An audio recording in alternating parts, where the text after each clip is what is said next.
Hello friends, എല്ലാവർക്കും it's me ദിവ്യ എന്ന YouTube ചാനലിലോട്ട് സ്വാഗതം. എല്ലാവരും സുഖമായിട്ടിരിക്കുകയല്ലേ? ഞങ്ങളിവിടെ സുഖമായിട്ടിരിക്കുകയാണ്. അപ്പം വിജയദശമിയുടെ തുടക്കം, അതായത് വ്യാഴാഴ്ച എടുക്കുന്ന വീഡിയോ ആണ് കേട്ടോ. അപ്പോൾ കുറച്ച് അപ്ലോഡാക്കാൻ കുറച്ചും താമസിച്ചു. വലിയ കണ്ടൻറ്റൊന്നും ഇല്ല, അതുകൊണ്ടാണ് ഞാൻ പിന്നെ അങ്ങ് മടിച്ചത്. അപ്പം ഇവിടെ 2 പിള്ളേർക്കും വ്രതമാണ്. അപ്പോൾ രാവിലെ നമ്മൾ ദോശ, സാമ്പാർ, പപ്പടം, ചമ്മന്തിപ്പൊടി ഒക്കെ ഉണ്ടാക്കി ഉച്ചക്കത്തേക്കുള്ള അടുത്ത ജോലിയിലോട്ട് പോവുകയാണ്.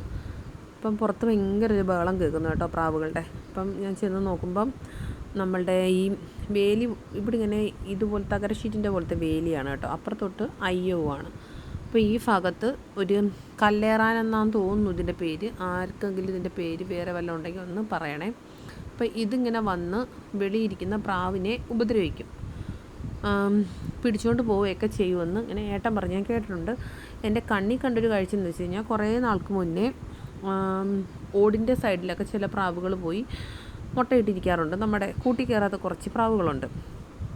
അപ്പോഴത്തേക്കും അതിൻ്റെ ഒരു കുഞ്ഞിങ്ങനെ ഓടിൻ്റെ മുകളിൽ ഇങ്ങനെ ഇറങ്ങി നിൽക്കുമ്പോഴത്തേക്കും ഇത് വന്ന് പിടിച്ചു അതിനെ കടിച്ച് കഴിക്കുന്നതായിട്ട് ഞാൻ കണ്ടു. കുത്തി വലിച്ചെടുക്കുന്നതായിട്ട് ഞാൻ കണ്ടായിരുന്നു. അതിനുശേഷം ഞാൻ സത്യം പറഞ്ഞാൽ ഈ ഒരു പക്ഷി ഇങ്ങനെ വരുമ്പോഴത്തേക്കും ഞാൻ അതിനെ ഓട്ടിക്കാറുണ്ട്.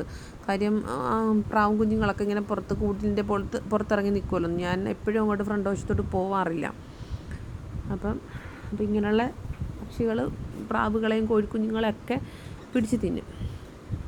അപ്പം വൈകുന്നേരത്തേക്കുള്ള സ്നാക്സ് ഉണ്ടാക്കുകയാണ് കേട്ടോ.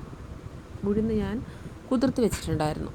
അപ്പം പിള്ളേർ പറഞ്ഞു, ഉഴുന്ന് വട ഉണ്ടാക്കി താമ, പുറത്തുനിന്ന് നമ്മൾ മേടിക്കുന്നതിനെക്കാട്ടി നല്ലത് നമ്മുടെ വീട്ടിൽ തന്നെ ഉണ്ടാക്കാമല്ലോ എന്ന് വിചാരിച്ചു. എല്ലാ ഇൻഗ്രീഡിയൻസ് ഒന്നും ഇല്ല, ഉള്ളതൊക്കെ വെച്ച് തട്ടിക്കൂട്ടിയൊരു ഉഴുന്ന് വടയാണ് കേട്ടോ ഉണ്ടാക്കുന്നത്. അപ്പോൾ ഉഴുന്ന് അരയ്ക്കുമ്പോഴത്തേക്കും വെള്ളമില്ലാതെ തന്നെ അരച്ചെടുക്കണം. അപ്പം വെള്ളമില്ലാതെ നമുക്ക് ഉഴുന്ന് അരച്ചെടുക്കാൻ പറ്റത്തില്ല. 2-3 ഐസ് ക്യൂബ് കൂടെ ഒക്കെ ഇട്ട് കൊടുക്കുകയാണെങ്കിൽ നമുക്ക് പെട്ടെന്ന് തന്നെ ഉഴുന്ന് വലുതായിട്ട് വെള്ളമില്ല നമുക്ക് അരച്ചെടുക്കാം കേട്ടോ.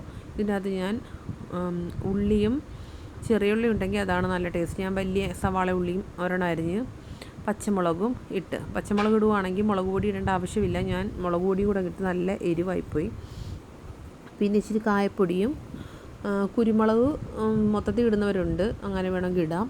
അല്ല, കുരുമുളക്, ഇഞ്ചി എല്ലാം കൂടെ ചതച്ച് ഇച്ചിരി കറിവേപ്പിലയും കൂടെ ഒക്കെ ആക്കി ഇട്ടാൽ നല്ല ടേസ്റ്റാണ് കേട്ടോ.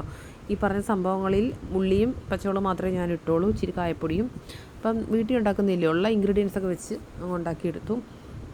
അപ്പം വ്രതക്കാർക്ക് 2 പേർക്കും ഞാൻ ഒരു ചായയും ഉഴുന്ന് വടയും ഒക്കെ ആയിട്ട് കൊടുത്തു കേട്ടോ. ഇച്ചിരി കട്ടച്ചമ്മന്തി കൂടെ ഉണ്ടെങ്കിൽ നല്ല അടിപൊളി ടേസ്റ്റ് ആയിരുന്നേനെ.